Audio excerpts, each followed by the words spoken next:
All right. We are finally, after much time and some delay, getting out of chapter 12 today. But in doing that, we are not leaving the context of chapter 12. Chapter 12 is nothing more than the prologue for chapter 13 and 14. And the themes that are being established here will be elaborated on as we get farther into it. So this is the unfortunate side effect of chapter breaks, is it gives this impression that we're done with this part, but we are not.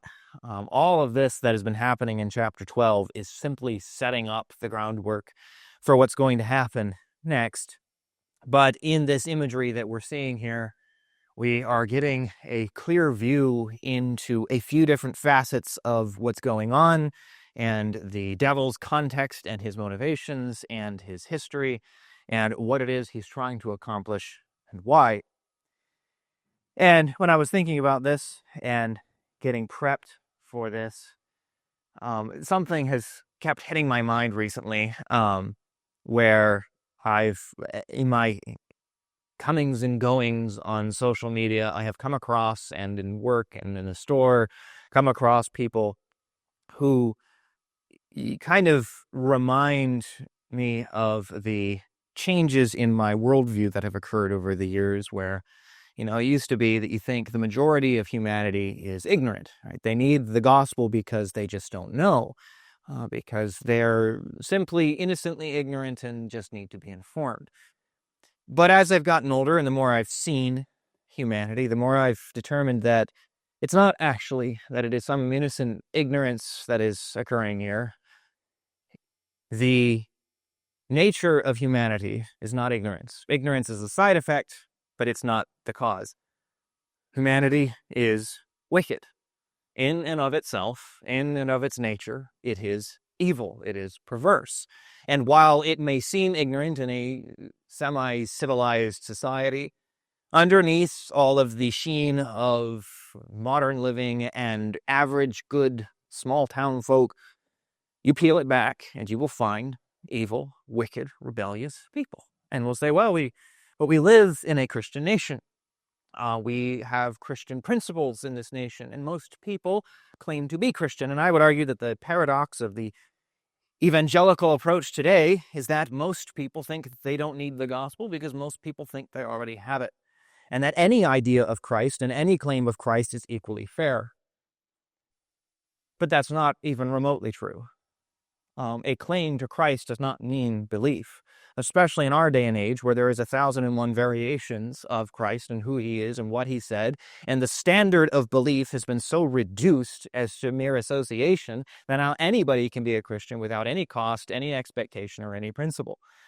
And I bring this up because in running across people and motives, often the standard is we're looking for evil actions, we're looking for evil outworkings and evil motives and tone and causes, and we look and we say, well, the woke movement of the left today is evil. I'm not going to argue it's not. It is, but that's low-hanging fruit. As I've said before, the argument over abortion is not a complicated one. It's really not. And if anyone thinks it is complicated, then that just shows how watered down and reduced we have gotten.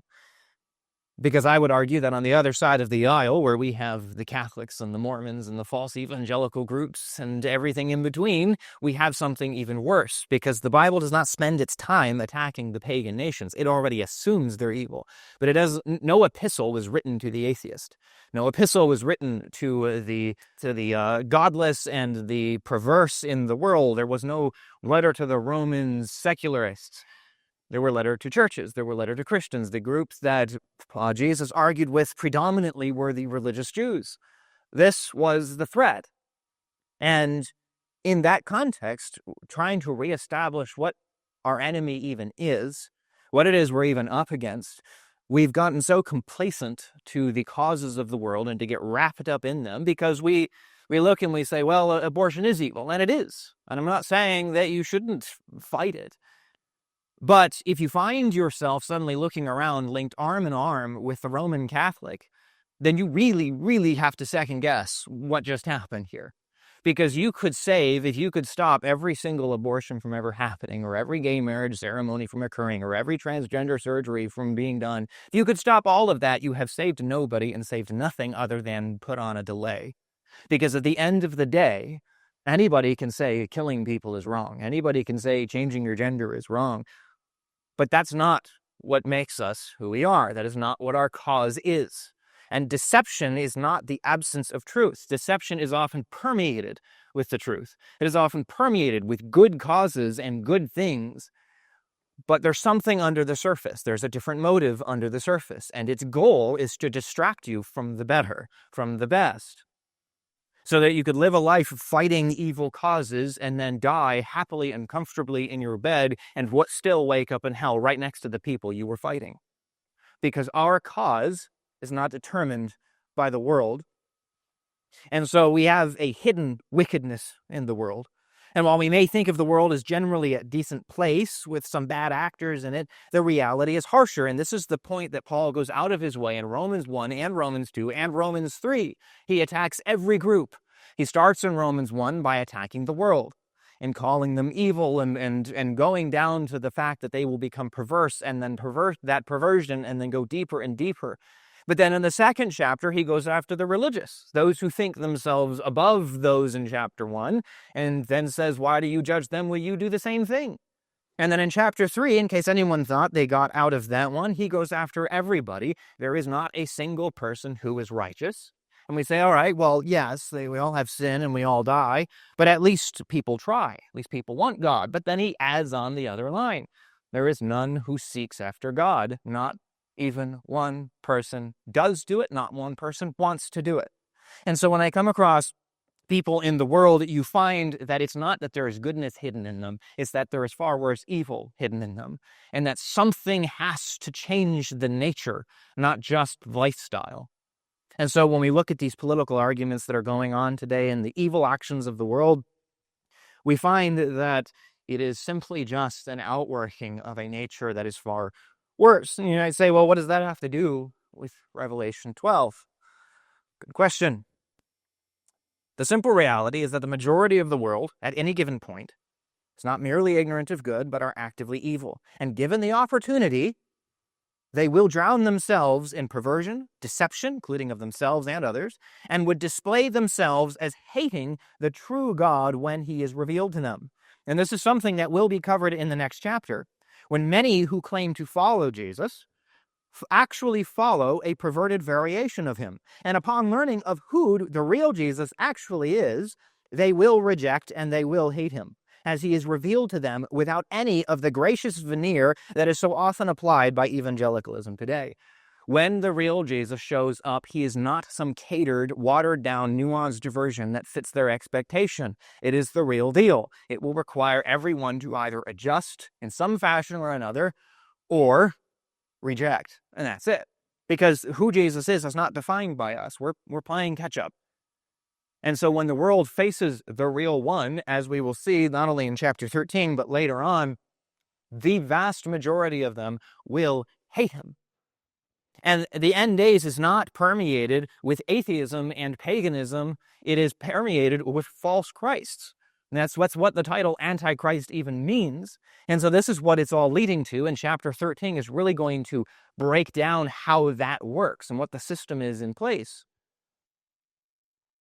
And these people of the world are children of their father, who is the dragon or the devil, who is the father of lies, not the father of alternative views, not the father of different opinions that we have the right to dabble about and debate about. His whole nature is to be contrary to God, who is only not just a better answer, not just a good answer, but the only answer, and is the personification of truth. And so here we see the opposite. He is the father of lies, and the sheen of the world's own desirable morality will fade as we approach the end, revealing the people of the earth for who they really are, not before me, not how they offend me, but who they really are before God.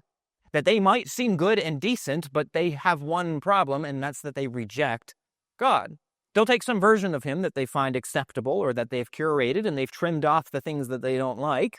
Or maybe they'll just take some idea of God and they'll put up posters and quotes and maybe a Bible verse here and there. And we'll have this generally approachable view of God. But as we'll end with in Deuteronomy, what is said about God and his justice and his wrath is violent. And upon the dragon's forced arrival to the earth, the world will rally behind their father one way or the other. And in tandem with that, we have not only this wicked world, but we have Israel. We have the woman, we have the Jews, we have the question of what to do with them. And that really is where most people's differences of eschatology will eventually be rooted down to. How do we handle Israel? Because some people will say that Israel is just a picture, a placeholder for the real church, and now that the church has come, they are really nothing more than an incidental. And that Jews can be saved, but there's nothing particularly unique about them.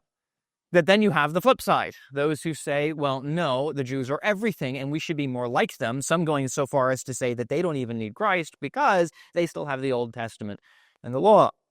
And, well, they have their, if you love the Jews, then you must also love everything that their nation state does. And what's fascinating to me about the nation of Israel today is that the problems I have with it, most people don't talk about. And the problems I really don't have with it tend to be the front line. And so we have this view of Israel, and we have the wicked world, and the father of lies being cast down to his children, and then the woman, and then we say, all right, well, is the woman saved? Which is a question we'll get to in a minute, and this is kind of the context we're getting into. And from Revelation 4 up to this point, we have been from the perspective of heaven, and we've been watching all of these things happen in heaven and going down to the earth. But now we've attached, as it were, our camera to the head of the dragon, and our perspective has changed. And that's been the case since the beginning of chapter 12. We're now following his point of view. And in following his point of view, something is going to change. He is now being cast down, and you can imagine that as the statement that was being said just before as he is being cast down, that the enemy has been cast down, and rejoice, O heavens. As he is falling, that sound is fading away as he is going down to the earth. And so we're following his perspective down to the surface, and we're leaving heaven for a minute. And so we're going to contrast, as a result, what we've been going through, which is victory, which is confidence, which is celebration and judgment and God's definitive wrath, and we're leaving that for a moment to follow the enemy's plans down to the surface. So, in light of his defeat, the declaration of victory is made to the inhabitants of heaven, but to those on the earth it is said for them to despair. And this is in stark contrast to the command to rejoice, O heavens, and you who dwell in them. So let's look at that in Revelation 12. Now let's start at verse 10 to set up the context. Then I heard a loud voice in heaven saying, now the salvation and the power and the kingdom of our God and the authority of his Christ have come. For the accuser of our brethren has been thrown down, he who accuses them before our God day and night. And they overcame him because of the blood of the Lamb and because of the word of their testimony, and they did not love their life even when faced with death. For this reason, rejoice, O heavens, and you who dwell in them. Woe to the earth and the sea, because the devil has come down to you, having great wrath, knowing that he has a short time. And when the dragon saw that he was thrown down to the earth, he persecuted the woman who gave birth to the male. But the two wings of the great eagle were given to the woman, so that she could fly into the wilderness to her place, where she was nourished for a time, a times and half a time, from the presence of the serpent. And the serpent poured out water like a river out of his mouth after the woman, so that he might cause her to be swept away with the flood. But the earth helped the woman, and the earth opened its mouth and drank up the river which the dragon poured out of his mouth. So the dragon was enraged with the woman and went off to make war with the rest of her children who keep the commandments of God and hold to the testimony of Jesus. We will try to get through all of that and try to break down what I think we can take away from it. So let's start with that contrast. Rejoice, heavens, and woe to the earth. Those in the heavens are referred to as those who are tabernacling or boothing or in booths above the earth or in the heavens. It's an interesting word that is kind of used here because there's a different word used for those who dwell in heaven versus those who dwell on the earth. And for those who dwell in heaven, it is the same word that is used for tabernacle. In other texts, which we'll elaborate on here on a minute, this may indicate then that the saints on the earth who haven't gone to heaven yet are also in view here, as they are citizens of heaven, not the earth and the sea, and so their dwelling place is above where Christ is seated at the right hand of God, in Colossians 3. And so here we've constantly been told that our earth is not our home. We're aliens and strangers. This is not where we belong. And so here the wording seems to reflect that rejoice, O heavens, and you whose home, whose tabernacle, whose tent, as it were, it's pitched above in the heavens. In John 1:14, we are told that the Word was made flesh and tabernacled among us when Christ came to the earth. And so the similar word is here. He came down to dwell among us, and so we will go up to dwell with him. And in Revelation 21, we are told by a loud voice, perhaps the same one here, saying, "Behold, the tabernacle of God is among men, and he will dwell among them, and they shall be his people, and God himself will be among them." So this is a way of basically saying the same thing a few different ways, all in the same verse. That God is among men, and men are among God, and their home is now in the same place. That the tent, as it were, is pitched into one place, not in different places. And so our home is tabernacled above. Even now, we do not view this world, nor this nation, nor this state, nor this city, nor even our own house as our actual home, as it is merely temporal, and it is doomed to destruction. America is not an eternal nation. It just isn't. It will be destroyed along with all of the others. 2 Peter 3:11 through 13 goes into this, saying that we are looking for a new heaven and a new earth in which, and here's the contrast from what I started with at the beginning, in which righteousness dwells. This is the place where righteousness doesn't just happen. You don't just come across it here and there. It is, as it were, righteousness home. This is where it is to be found, and there's none of the opposite of it there. In other words, we are strangers and aliens in both appearance and character, and that is appearance of our actions, and character to those who actually reside here. We are the foreign ones. As the world looks at us, we don't belong. We shouldn't belong, because if you do belong, and if this is your home, and if this is where your treasure is and where you invest, then you are falling into the second category. You can't rejoice because you don't dwell in them. You despair because this is where you dwell. Those are the two options. Either your home is here and it is now under the crosshairs, or it is above where it is not. And so we see the contrast. Those who pitch their tent in heaven as their new home versus those whose homes are made on the earth as their place of residence. The idea of booths is in reference to the Feast of Booths, where you can go back all the way to where the Israelites have been dwelling in the wilderness, and then they are told to then celebrate this fact by pitching tents for booths or creating these temporal houses, which they do to this day, by the way. And they celebrate this as a remembrance of them dwelling in the wilderness until they were finally brought into their homeland. And so this was a reminder of their sojourning through the wilderness. And it is in the same way that we sojourn here on the earth, waiting for our homecoming. Oddly enough, here's something interesting. The nations will be forced to celebrate the Feast of Booths during the millennial reign of Christ in Zechariah 14:16 through 19, indicating that they have now become the sojourners awaiting their home, which is destruction, while our home has come down to us and we will reside with him. And so there's this interesting contrast here that while the Israelites celebrate in remembrance of their temporal housing in the wilderness, and we have our housing established and ready for above, here the world, when Christ comes down and brings his kingdom here and reigns over the earth, now they're the sojourners, they're the aliens, and they're the strangers. In fact, it even goes so far as to say, and I've mentioned this before, that if, for example, Zechariah gives there, if Egypt rejects to come up to the Feast of Booths and rejects to celebrate this, then they will have no rain, and so he effectively starves them out as a consequence. So it's apparently a big deal, so much so that it is carried into the millennial kingdom, and that's the only holiday that I'm aware of that is carried into that. So the phrase, those who dwell on the earth, which is something we've read quite a few times up to this point, and that will continue in Revelation, has a different word used, indicating that this world, as it is their place of residence.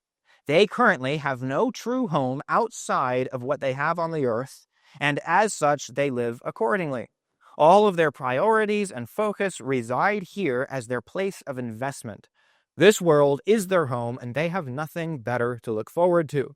This is it. This is where they live. And they live accordingly, that this is where their hopes and dreams and despairs and causes are relegated. And that even in their association with Christianity, it's really just a means to enhance the here and now. It's really just a means to establish the home that they have on the earth.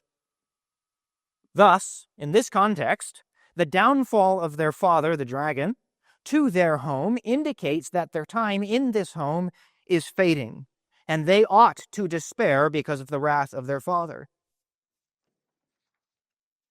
He, that is the dragon, is a vicious and uncaring father who will lead them only to destruction, having deceived the whole world, said in verse 9, and he will utilize their intrinsic hatred of God and his people, which will drive them to the end of their home as they know it, and so they are told to despair, and are given a great woe as a cry of hopeless inevitability. This despair, this woe, is effectively their rallying cry. Essentially, despair and give up because your father has been defeated by our father. It is over. This is it. You have nothing left. Your home, which was your home, is now being taken away from you. So the dragon is downcast, and he realizes it. And it's interesting about the wording here is that it doesn't say that he realizes that he is being cast out. He doesn't seem to realize what has happened entirely until he wakes up on the earth, as it were, because you look at the wording there, down in verse 13, and when the dragon saw that he was thrown down to the earth, when he realized that it was done, that it was finished, that he couldn't go back up. And being cast down to the earth doesn't mean he was beaten down and he'll get back up again. It means this is it. He realizes he is stuck here. He has nowhere else to go but to wander the earth for what short time he has left. And so this wording indicates that he too has come to the realization of what has just happened. This is not an act of devious brilliance, but desperation. He is effectively fleeing from Jesus, and his attempt to establish a litany of counterfeit Christs will in turn reflect that desperation. He realizes the one true Christ is coming, so what he has to do is get as many counterfeits as he can out there, go to the waters and muddy them as much as possible, and then try to scatter as many false variations of Christ as he can around the world. And we know this because in Matthew 24, that's exactly what Jesus said would happen. He doesn't say there will be one Antichrist. John even says this. That's not just one. There is one particular one coming down the line, but many have already gone out of the world. And Jesus says here, twice in Matthew 24, that many false Christs will arise and mislead many. They will be all over the place. So that's why I say that the end of the world is not characterized by the absence of Christianity. It is actually filled with it. Just the wrong versions of it. Ones that get really close, ones that are way off. Any flavor and any variation that you can possibly want other than the real one. So that is an act of desperation on his part. He will do what he has always done. Muddy the waters with as many fakes as possible to convert the masses to anything other than the real Christ and kill anyone who doesn't fall in line. But the devil is not omniscient, nor is he omnipresent. He wanders the earth, traveling and learning and scheming, only now his careful prowling has turned into a panic sprint. Thus, his great wrath is his last effort. It's not his great wrath, his big plan that he's been planning on for so long. His great wrath is him putting out everything he has left. So it's his last effort, and it is doomed to fail, and he knows it, because he knows that he has only a short time to carry out this great wrath. So, the rest of this text is a little confusing. I will tell you that I've been thinking about this text for years, trying to poke at it and prod at it to try to find some clear answer to it. Because if you look at the imagery of the dragon opening his mouth and waters like a river pour out to go after the woman, and the earth opens up its mouth and swallows the water, and the two wings of the great eagle carrying the woman off, you will find plenty of speculation, but that's not my problem. My problem is I grow weary of speculation because anybody can speculate. Anybody can come up with a guess, and if your guess is as good as mine, then nobody knows, and thus the text becomes effectively useless. So, how to approach this text? It is important to note that I cannot tell you the exact practical details of what is happening here. There is simply not enough information provided to understand the particulars. I.e., is the waters, are they armies attacking? Is this representative of this or that? It just doesn't tell us. There is no text that tells us exactly what is happening here. And sometimes we have to be content with that for a different reason. A good rule when approaching a text with vague images is this: with no clear legend as to which is which and how to interpret them one from another, much less from another text, a good rule when approaching this is to take note of what the text does tell us and what it is actually focused on. Maybe the reason vague images like this are used, which we don't have a specific interpretation for, is because it's not the point, but because what is being said and the context in which it is being said is actually where it wants your focus. So the way to do that is to narrow down what we do know. Who is the dragon? Who is the woman? And where is she going? The dragon is the devil from the beginning. This is what we've already been told in this text. As we have addressed extensively, this is clearly Satan in view, only here we see his motives in the end. This is a fascinating aspect of this text, because when he is cast down, you would think that his first action would be to war against the church and to go after Christ and Christianity, but that's not his first action. It's not the first thing he does. The first thing he does is he goes after the woman, which is Israel, and we've already covered that, and if you're confused about that one, you can go back and listen to that one. But this would lead us to conclude that upon the devil realizing his time is nearly up, he will make it his top priority to destroy the woman, which is Israel, and he will only go after the Christians when he has been prevented from destroying the woman. This is not necessarily because the woman is superior to the church, but rather that this is a combination of his desire to prevent the fulfillment of God's plan, which leads to his own destruction, as well as the destruction of a people which the devil has long desired to destroy. This is not his first attempt. In fact, we've already been given a glimpse of the first attempt when he goes after the male child and he's not allowed to, and then he goes after the woman and he is prevented there as well.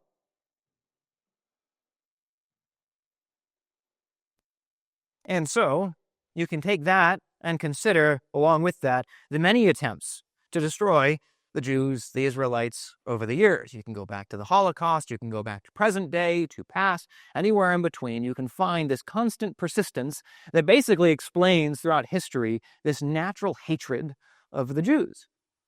And it's not that the Jews are inherently good. In fact, we know that the reason God picked them is not because they're inherently good. In fact, you constantly read throughout the Old Testament that he constantly has to show them grace and constantly has to purge them over and over and over again because they're not good. They're the least of the nations, not the greatest of them. And because of that purpose that God has established, because of his covenant he made with Abraham, Isaac, and Jacob, because of the promise he made to David and to his descendants, the dragon wishes to prevent it. He wishes to destroy it, and he has been trying ever since. And so, when he is cast down, he, understanding better than many what the purpose of these days is, will immediately try to go after the woman. This indicates that the devil understands the purpose of these last days, that it is God's fulfillment of his covenant with Israel, and thus his immediate focus on them. As such, we would expect to see both his children turn their attention to Israel along with the other activities of the devil, while also keeping in mind that God himself is using the devastation of these days to purge and refine Israel, destroying anyone who is not actually Israel per Romans 11. But the devil does not know who is and who is not. Thus, the attempted scorched earth policy. He doesn't know who the elect Israelites are any more than we do. And so he tries to destroy the entirety of them. And so you have this back and forth, and you would expect then that if he has turned his attention towards them, so will his children. And so a rise in hatred of the Jews, and people legitimately pointing out the flaws and the sins of the Jews, and then the Jews coming back and saying, no, we're actually God's people, when they actually are not repentant of their sin, and you have this back and forth, and that should explain a lot of what's happening today. And so let's look at the woman. Who does the woman represent? And we've gone over this previously, but just as a brief summary, this is the elect Israelites whom God has destined for salvation. Having already covered this extensively, we need only remember that this is elect Israel in view, because God will purge out any descendant of Abraham by blood who he has not elected as his own. Being Jewish does not make you saved any more than being Gentile. And the means of their salvation remains the same as our own salvation. God will save all Israel in the very end, but he will save all Israel through the same means that we are saved. It doesn't have to be one or the other. Faith in Christ Jesus is the means, a lesson which these Jews will learn in blood and suffering. And so the key difference being that their belief in Christ versus ours will usher in his second coming, an earthly kingdom, in order to fulfill his promises that were specific to Israel and to David. So at this point, the question should come up. Is the woman in view saved at this point or not? Is this only referencing Jews who already believe in Christ at the time that the Great Tribulation starts, or do they not believe yet? This is somewhat difficult to answer, but if we combine the facts, we can get an answer. The intention of the Great Tribulation is for God to redeem elect Israel. After he has purged and refined and 2/3 of them have died, he will then save the remnant. Again, something Paul alludes to quite extensively in Romans 11.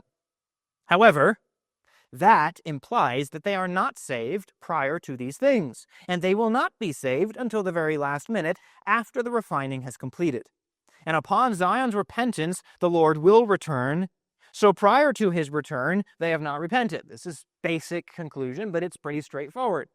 That they don't believe yet, and when they do believe, he will come back, because God promised to them that if they turn back to him wholeheartedly, legitimately, and they follow Christ, then he will come back to them. So that means that until he comes back to them, they haven't done that. So who is fleeing then? If the woman is being taken to her place in the wilderness, and Jesus says to those who are in Judea, flee to the mountains, who is fleeing? Are they believers or are they unbelievers in Israel? It is likely a group of Israelites who, for some reason, heed the warnings of Christ when they see the abomination of desolation. We assume that some have begun to believe. The 144,000's whole purpose is to establish that fact, that God has taken a first fruits of the Israelites, that some have already begun to believe, to show what he is doing, and we've covered that, and we'll actually hit that again a little later, not today. So we assume that some have begun to believe, and have heed the warnings of Jesus in some fashion or another. It is possible that believers already present there had convinced some unbelieving Israelites to follow them, but at this point, all we know is that Jesus has issued the warning in advance, and whoever heeds it will be spared the perils of the Great Tribulation in some fashion. That's what we know, and the particulars will be worked out in its time when it happens. It is possible that it is actually a group of exclusively believing Jews who flee to the mountains, following the instructions of the Lord, and these remain where they have fled until Christ returns. And this is where we'll get to our chart briefly in a minute here, but this is where, while it may seem somewhat confusing or overwhelming, the particulars really come in handy. Because here the woman is being carried to her place in the wilderness, the same place she was carried before. We have Jesus issuing instruction to those who are in Judea to flee when they see the abomination. And so when we take these particulars with some others, including the persecution of the holy people in Daniel 11, we can start to paint a picture of what is going to happen. Because we are living in a day where it seems like it could be close, it could be happening soon, and I think it's neat to find the specifics. So how does it work out?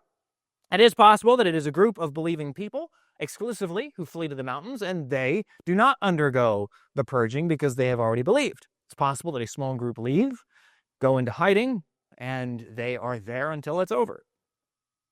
If this is the case, then these people would be kept safe while a great multitude of their Jewish kin are killed in droves. So that would explain Jesus' warning that if you stick around in Judea and you don't flee, then you're going to join the rest of them in a very, very, very terrible day. However, it is possibly or likely a strange combination of the two. Believers and those who have not yet believed but will in the end. Either way, these will make their way back to Jerusalem prior to the second coming, or they will be caught up upon the Lord's return. One way or the other, we only know that the woman represents Israel, who will be saved at some point. So where is she going? We've addressed this previously. We get to bring it up again. She is taken to her place in the wilderness, which was prepared for her, where she would be nourished for a time, times and half a time. And discussed previously, I think a good speculation is the same place that the elect Jews fled before, is the same place that they will flee again. And the last time, at least based on historical records that we have, they fled to a place somewhere near the western side of Jordan called Pella, and they were there until the Roman siege generally had ended. And so it's possible that that's where they're going again. It makes sense geographically because you have mountainous terrains that need to be crossed before you get there. It is in somewhat more of a remote part. It's certainly not prime real estate at that point, and it's possible that that's where they're going.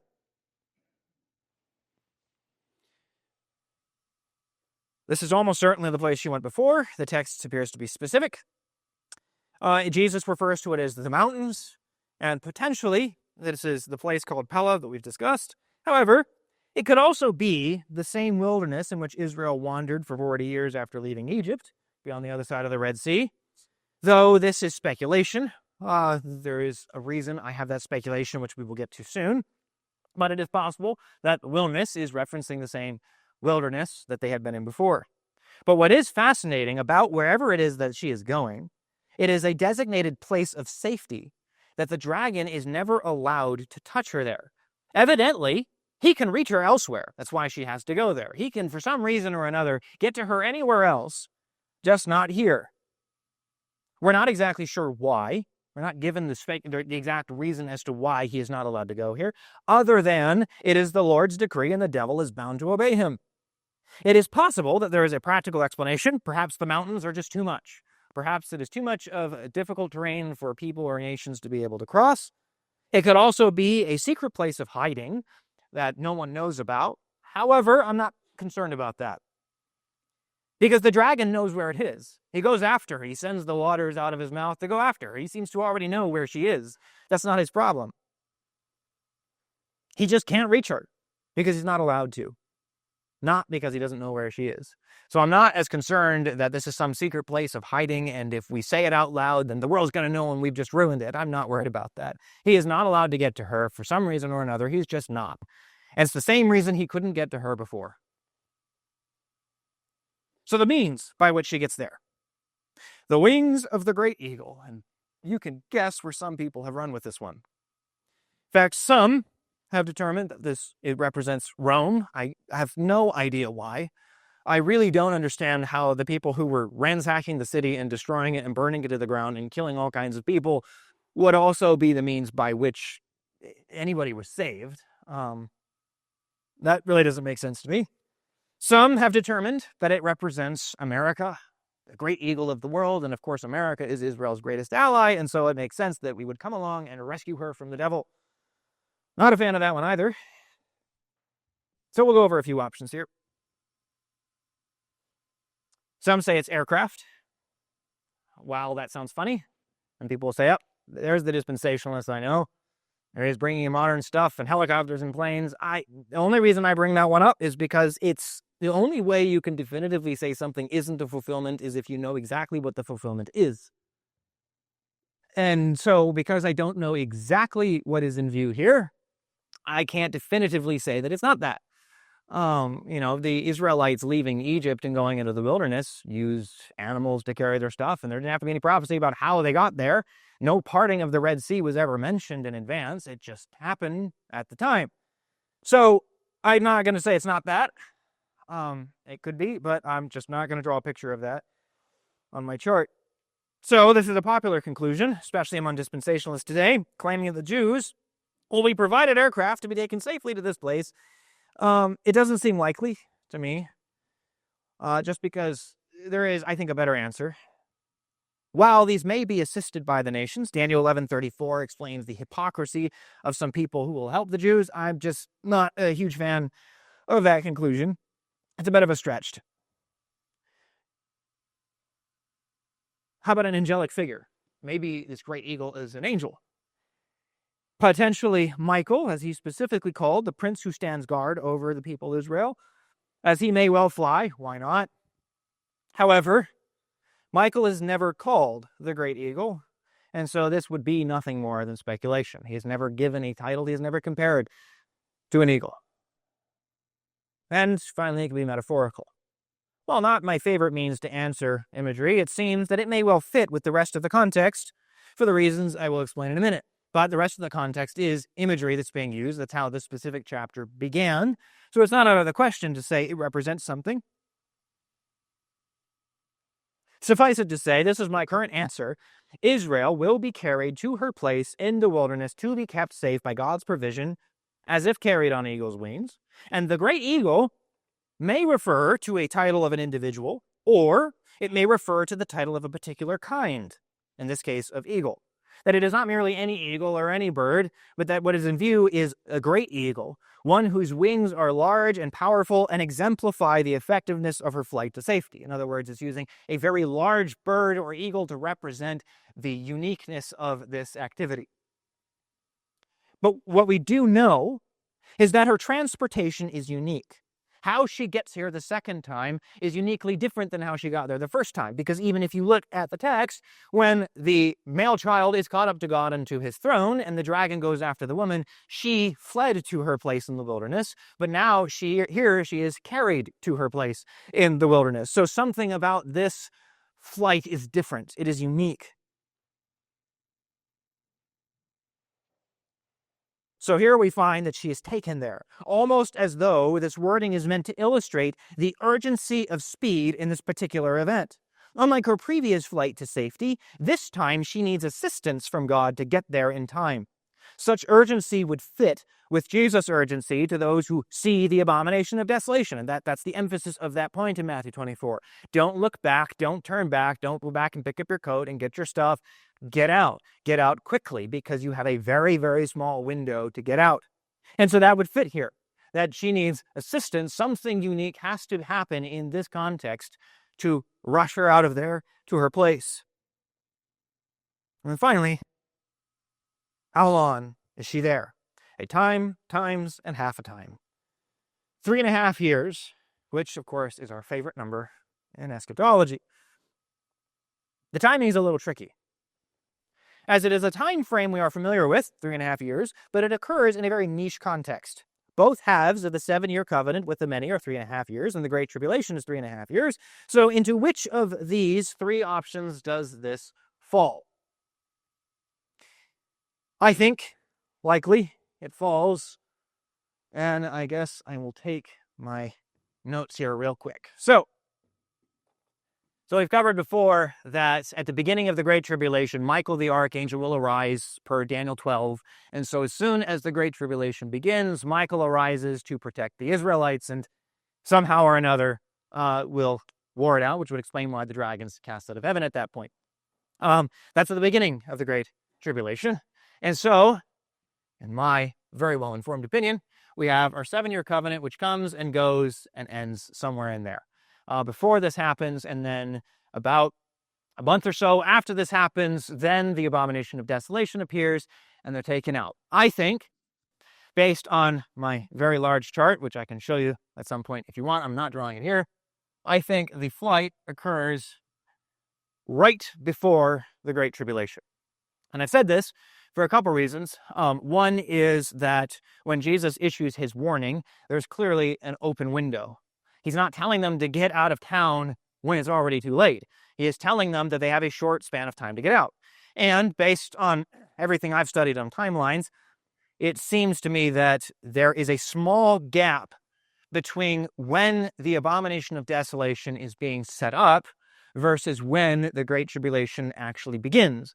Because I think, and we'll get to this in the next chapter, I think that the abomination of desolation being set up and the man of lawlessness sitting in the temple of God are almost the same event, but they are separated by a small span of time. And one of the reasons I think that is because Paul does not refer in 2 Thessalonians 2 to the abomination of desolation at all. He doesn't mention it by name at any point.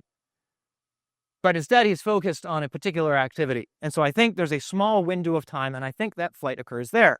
Now, by consequence, if it occurs right before the Great Tribulation, and the Great Tribulation ends here, then that means that 3.5 years ends right before the end of the Great Tribulation. And so what makes that interesting is timing.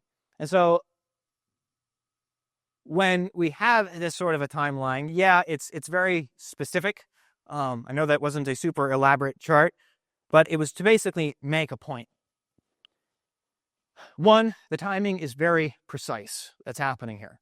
The way that God has established this and planned this out is it is happening in rapid succession, which would explain the unexpectancy of it, the immediacy of it, that there is almost no time to prepare for it, and that when it kicks off, it's going to happen quickly. That's why Jesus says that the days are cut short for the sake of the elect.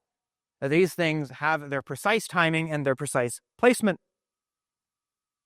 And so, if we follow practically, and I've mentioned this before, if you wanted to go northeast to the city of Pella, you would have to cross through a very large valley.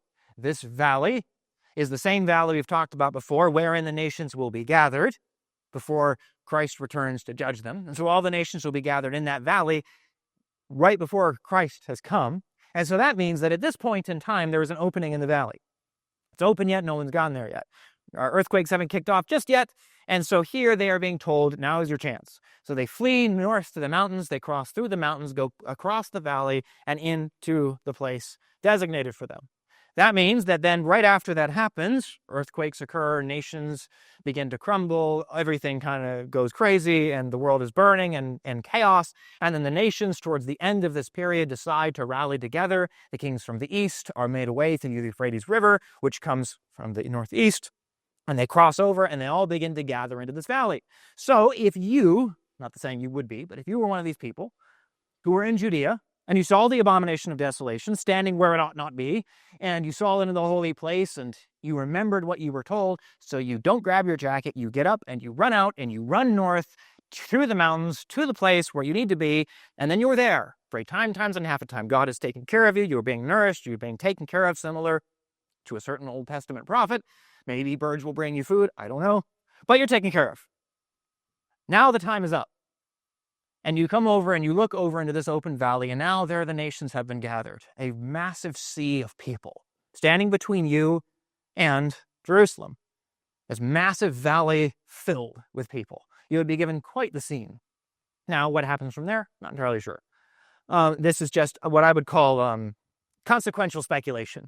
This is the speculation I have kind of funneled myself into based on other conclusions I've made, but I think it's a neat image, because then in the face of hopeless numbers, where you are outnumbered billions to one, then Christ comes with his holy ones in the sky and wipes them out. So it'll be an interesting contrast to me. Things will certainly be very dark, and I don't know the particulars, but I thought that was somewhat neat. But this is likely the time that occurs before the Great Tribulation.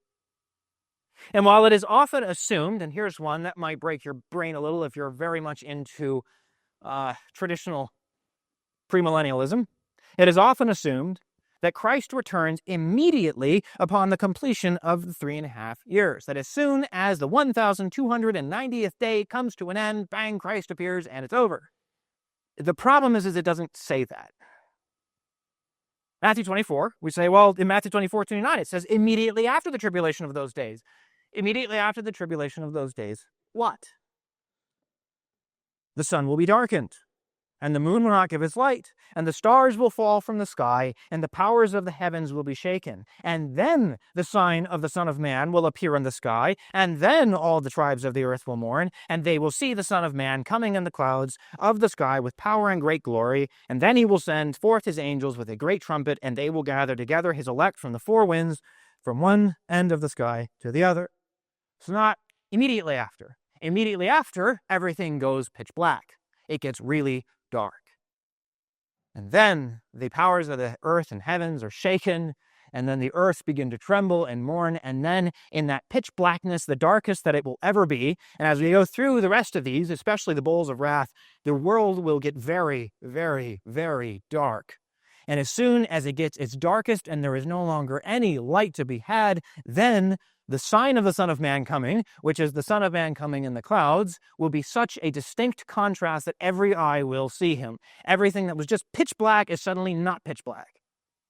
And so you have this scene being set up, being established over all of these different texts and all of these people put in the right place at the right time, all of the pieces fitting in. And then God allows the armies of the world to amass themselves. And the beast gathers every person that he possibly can to rally against the people to destroy the city. They've already been winning. They've already killed 2/3 of the Jews. They finally have their chance. They get the world's largest army that is ever seen. And then it goes dark. Then the light breaks out, and it's over. This would mean that the phrase, "no man knows the day or the hour," still remains. As even after the Great Tribulation concludes, we are left with a brief pause, wondering when he will show up. As such, when her times and half a time of her place of safety ends, the devil will see his chance and will move in for the kill. But at the last second, the Lord appears, stopping the dragon for good. So to end, what do we take with this imagery about the water with the mouth and the earth opening up? And again, I can't tell you specifically what that means. Well, the water represents this exact group of people because this group of people is called water. I can't do it. I've looked extensively. There is really no comparative text that I could run to. Kind of. The themes of this text started to stand out to me. Water being used to flood out, the earth opening up its mouth, the woman Israel being pursued and being rescued, and going to the wilderness should start ringing some bells. So I started digging, this little bell ringing. Let's take a quick inventory of the events that have just happened. The devil wants to destroy Israel.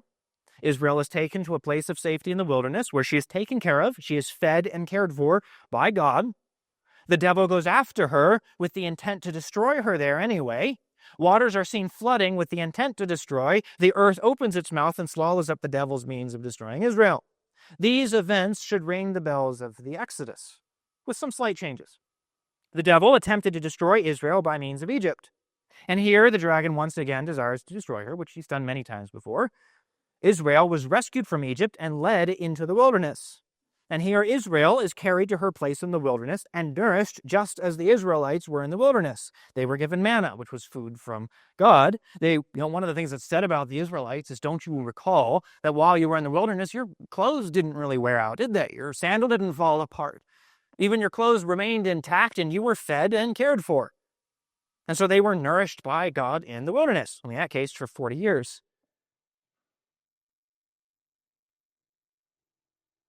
The Egyptians pursued Israel into the waters of the Red Sea, and their persistent lust for her destruction, only in this case, it is the dragon who attempts to flood out the woman of water, maybe an attempt at cruel irony.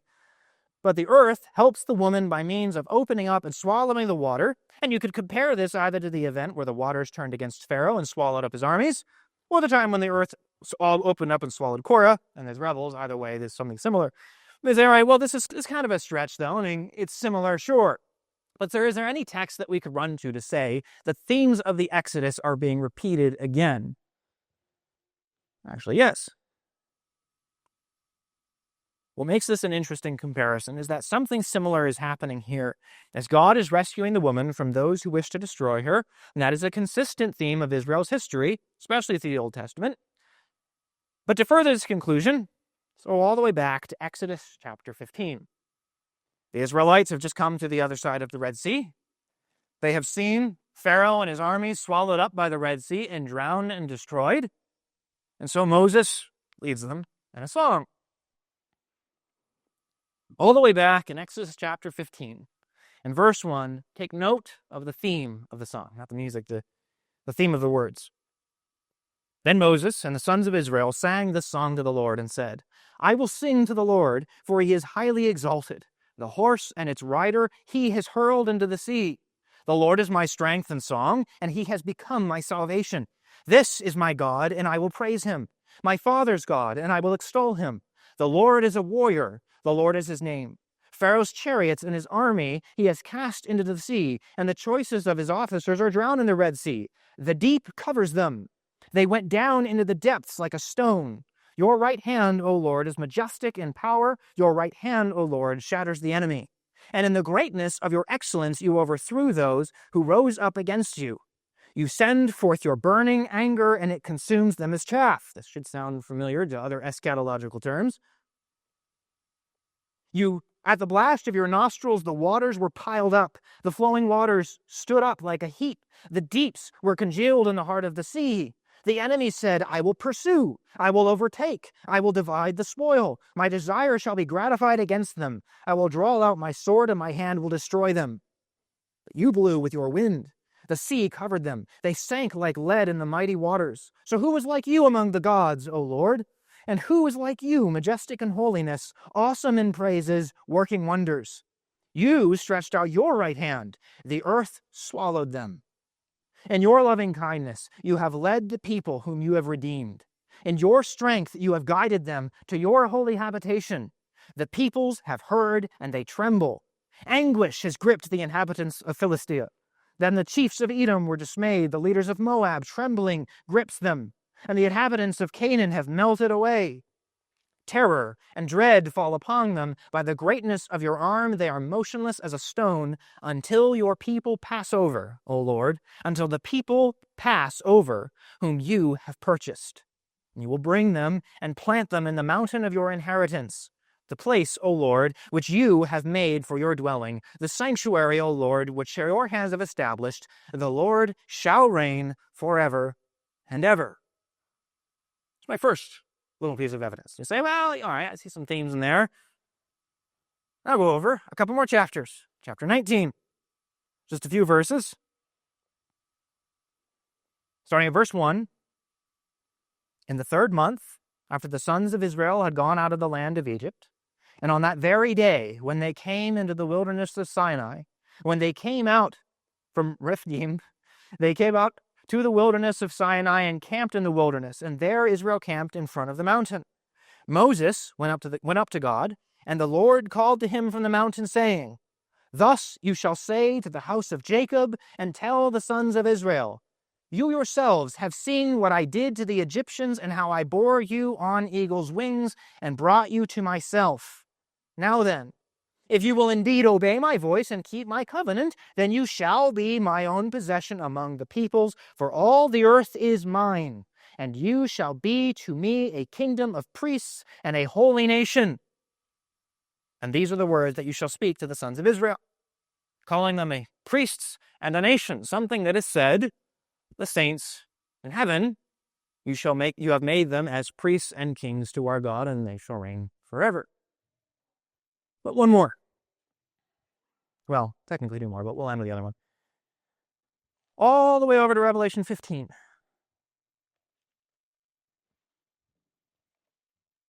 Starting at verse 1. In fact, actually, let's go to the previous verse, chapter 14, or at the end of it, verse 19. So the angel swung his sickle to the earth and gathered the clusters from the vine of the earth and threw them into the great winepress of the wrath of God. And the winepress was trodden outside the city, and blood came up from the winepress up to the horses' bridles for a distance of about 200 miles. And then I saw another sign in heaven, great and marvelous, 7 angels who had 7 plagues, which are the last, because in them the wrath of God is finished. And I saw something like a sea of glass mixed with fire. And those who had been victorious over the beast and his image and the number of his name, standing on the sea of glass, holding harps of God, and they sang the song of Moses, the slave of God, and the song of the Lamb, saying, Great and marvelous are your works, O Lord God, the Almighty. Righteous and true are your ways, King of the nations. Who will not fear, O Lord, and glorify your name? for you alone are holy, for all the nations will come and worship before you, for your righteous acts have been revealed. And then the tabernacle in heaven is opened, and we carry on to the bowls of wrath. In fact, even in later, we'll have other illustrations, but we'll get to that in a second. But it's a fascinating theme that's carried on here. And I think it makes the most sense to me that you have this consistency, because in my view, in my speculation, and I think pretty concrete, Israel's going to repeat their history. They will begin to pick up the laws and commandments again. They will try. Again, they're not believing yet, but they'll try. They'll pick up their sacrifices. They rebuild their temple, and they bring up their priests, and they try again. They haven't come to Christ. They still don't think they have to. But they rebuild their system. But through the Great Tribulation, through their suffering, through their anguish, through their trials, they are slowly cleaned out, refined, and brought, some of them, to a place of safety in the wilderness. And you have this back and forth going throughout the whole context until finally they realized the missing piece that they had missed before. The first time they rejected Christ, even after they had all the laws and the prophets. But this time, they won't. And so to end, Deuteronomy chapter 34 or 32. As you're turning there, I just wanted to point out, it's an interesting clarification I heard from people saying, well, we're not anti-Semites. We don't hate the Jews. We are anti-Israel. We are anti-Zionist, they'll say, which is fascinating, because Paul in Romans 11 says the deliverer will come from Zion and all Israel will be saved. Anti-Zionists, ironically, are what characterize the very end. They attempt to prevent Israel having a kingdom. And in fact, if you look at the West Bank, I can give a whole history lesson on it, I won't, but the West Bank is made up of two areas, Judea and Samaria. And right now, the West Bank has been in the news a lot recently because they don't think Israel should have it. There's a dotted line on your Google Maps around it saying it's occupied territory. And Judea is the closest between the two of them, between Judea and Samaria. Judea happens to be looking over the Temple Mount. He's looking over that whole area there. And you combine that with hatred of anti-Zionism, hatred of Jews in general, but anti-Zionism specifically, anti-Israelism, the hatred of the people, and then the people's insistence that no, being Jewish is superior, and you have the back and forth. That all is very interesting to me. But what's happening here, and what's going to happen after this, is we'll follow in. The conclusion was already written in Deuteronomy chapter 32, verse 34.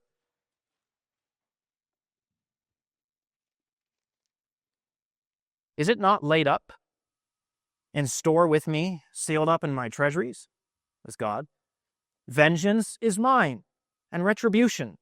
In due time their foot will slip, for the day of their calamity is near, and the impending things are hastening upon them. For the Lord will vindicate his people, and will have compassion on his servants when he sees that their strength is gone, and there is none remaining, bond or free. And he will say, where are their gods, the rock in which they sought refuge? Who ate the fat of their sacrifices and drank the wine of their drink offering? Let them rise up and help you. Let them be your hiding place. See now that I am he, and there is no God besides me. It is I who put to death and give life. I have wounded, and it is I who heal, and there is no one who can deliver from my hand. Indeed, I lift up my hand to heaven, and say, as I live forever, if I sharpen my flashing sword, and my hand takes hold on justice, I will render vengeance on my adversaries, and I will repay those who hate me. I will make my arrows drunk with blood, and my sword will devour flesh with the blood of the slain and the captives from the long-haired leaders of the enemy. Rejoice, O nations, with his people, for he will avenge the blood of his servants, and will render vengeance upon his adversaries, and will atone for his land and his people. This is a guarantee. It is coming, and that explains, I think, the context of the woman and the dragon and the background and his back and forth and the repetition of the themes. I wish I could have a more specific answer, but I'm afraid we'll find out when we get there. But this is just the prologue. This is just the introduction getting into chapter 13, because now we get to the long-awaited section. The Antichrist, the beast from the earth, and the beast from the sea, and the mark of the beast, and all of what that doesn't mean, and what it does actually mean. But that will come, and who knows how long we'll be in there. Let's pray.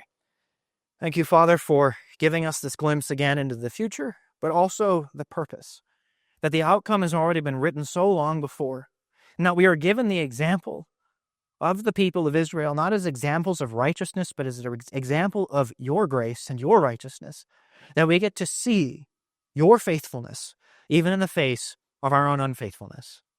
I thank you that you have decreed these things, and therefore they're certain, and that even the whole host of the world's army is just a blot on the earth, and that they're just even not an inconvenience. I thank you that we are given the opportunity to see the sure victory coming, and that we get to have our home set up above, already determined, and that when we see these things, we can rejoice with those in there. We thank you for these things and the confidence you have given us, and I ask only that we take advantage of that confidence now, because it's already established. Thank you for these things. In Jesus' name, amen.